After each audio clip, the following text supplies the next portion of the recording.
Moskow menghentikan langkahnya setelah keluar dari penjara dan melihat mobil berhenti di depannya.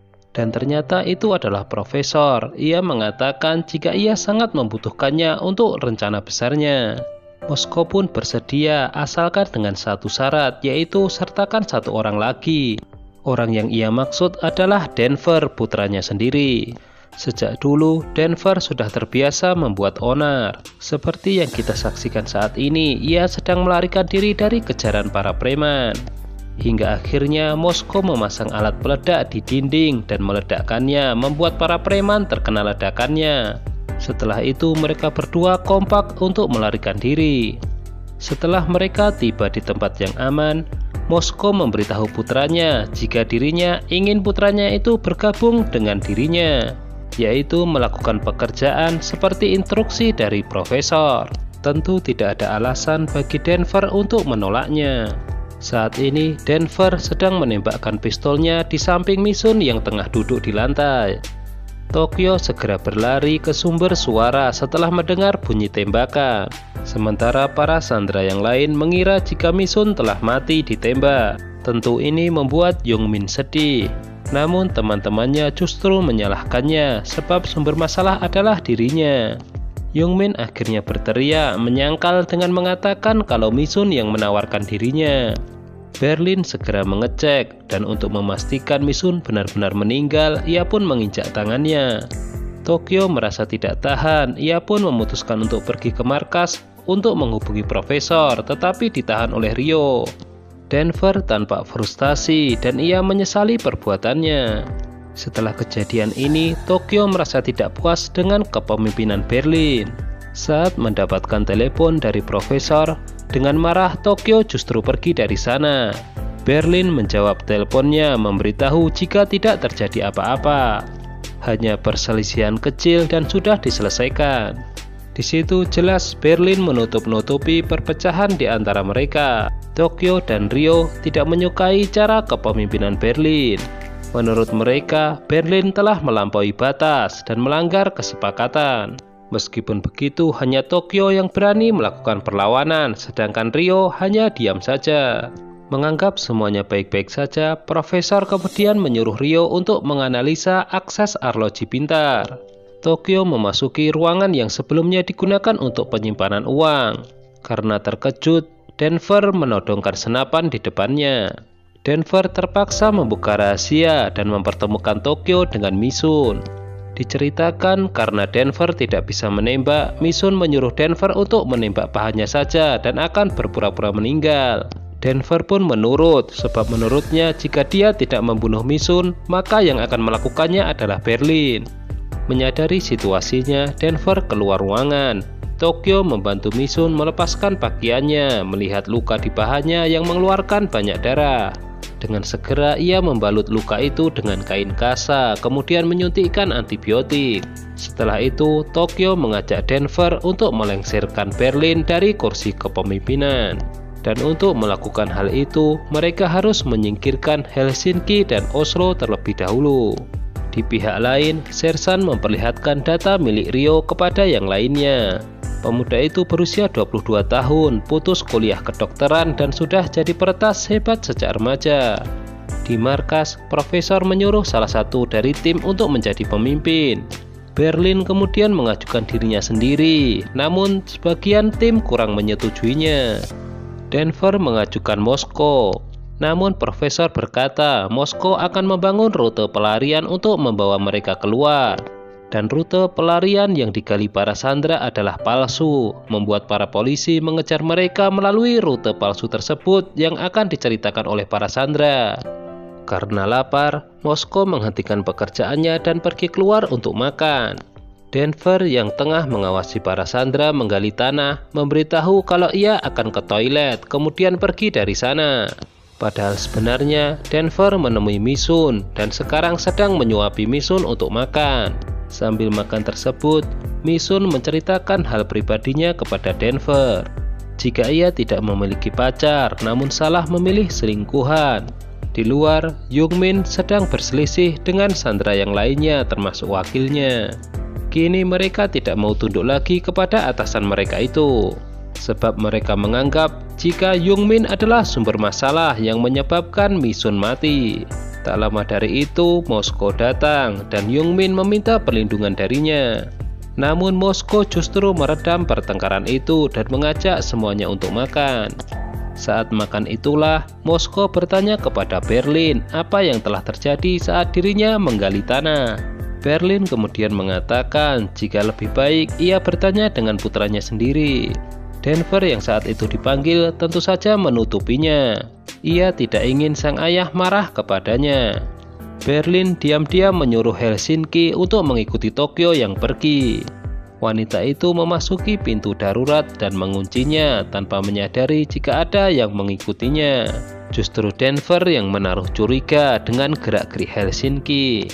Dari arah belakang tiba-tiba Denver datang dan menyerang Helsinki. Sementara Oslo sedang makan bersama sebagian sandera di sebuah ruangan. Terjadilah duel sengit antara Denver dan Helsinki. Dengan memegang pahanya yang terluka, Misun berjalan menuju sebuah ruangan. Kemudian mengambil buku catatan dan menuliskan pesan untuk Youngmin. Mendengar suara pintu dibuka, Misun segera bersembunyi. Oslo memasuki ruangan untuk mengecek karena mendengar sebuah suara. Sesaat sebelum Helsinki memasuki ruangan, Tokyo dengan cepat menodongkan pistol ke kepala Helsinki seraya menyuruhnya untuk menurunkan senjata. Para tim gabungan menemukan video wajah Nairobi yang tengah merampok toko. Profesor mematikan TV yang menayangkan berita perampokan, kemudian menelpon Woo-jin tapi tidak diangkat olehnya. Sementara itu, Ibu Woo-jin sangat senang melihat cucunya pulang dari sekolah. Namun sekejap, ia merasa khawatir setelah melihat ke jendela. Cucunya itu masuk ke dalam sebuah mobil lalu dibawa pergi. Ia kemudian menelpon Woo-jin namun sedang bekerja. Hingga akhirnya ia menemukan nomor profesor di laci. Rio sedang bersama dengan Berlin, tengah gelisah takut setelah wajahnya terekspos. Tokyo bersama dengan Denver datang membawa Oslo dan Helsinki, seraya menodongkan pistol di depan Berlin. Rio menghubungi profesor namun tidak ada jawaban. Sebab di waktu yang sama, profesor tengah mengelabui para polisi hingga berhasil memasuki markas tim gabungan. Woo-jin bersama yang lainnya sedang membahas data pribadi milik Nairobi.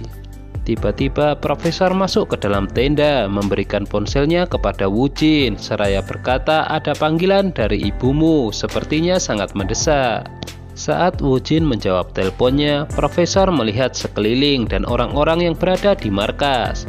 Ternyata sang mantan suami Woo-jin yang telah membawa putrinya keluar tanpa izin.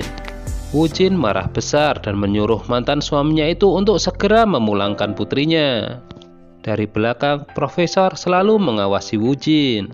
Ia berpura-pura bersimpati, tetapi wanita itu menganggap ini adalah masalah pribadi, jadi ia tidak perlu ikut campur. Profesor akhirnya pergi dengan membawa beberapa informasi yang ia dapatkan setelah melihat markas tim gabungan. Saat pergi itulah, Moon-hyuk menaruh curiga kepada sang profesor. Denver membawa semua sandera memasuki sebuah ruangan, kemudian mengunci pintunya dan pergi dari sana. Dengan segera profesor kembali ke kafenya dan segera memasuki markas. Ia kini telah tahu jika polisi telah mengetahui identitas Rio dan Nairobi. Youngmin merupakan salah satu sandera yang sangat bandel, sangat sulit diatur hingga sulit untuk dimasukkan sebuah ruangan. Denver harus berjuang keras untuk ini. Youngmin sebenarnya takut karena sekarang diancam oleh teman-temannya. Ada apa ini? Tanya Nairobi yang memasuki ruangan melihat semua orang tengah menodongkan pistol satu sama lain. Berlin kemudian mengatakan jika Tokyo tidak setuju jika dirinya menjadi pemimpin. Tokyo menjawab jika Berlin mengabaikan perintah profesor dan melanggar aturan untuk tidak membunuh siapapun. Rio, Denver, dan Nairobi setuju dengan Tokyo, sementara Oslo dan Helsinki setuju dengan Berlin. Seraya menjawab telepon dari profesor, Tokyo menyuruh Berlin untuk mengakui telah membunuh orang. Profesor memberitahu para polisi telah mengidentifikasi Rio dan Nairobi. Dan hal itu membuat para tim berselisih karena ucapan Berlin membuat situasinya menjadi panas. Ia tidak mengakui telah membunuh orang karena sang eksekutor adalah Denver. Moskow yang baru datang kemudian bertanya siapa yang telah membunuh. Berlin kemudian yang menjawab dengan mengatakan jika ia telah memerintahkan Denver untuk membunuh salah seorang sandera. Mendengar itu, Moskow marah besar dan menyalahkan putranya. Pengakuan tadi membuat situasinya bertambah kacau. Ini seperti mengadu domba antara seorang ayah dan anak.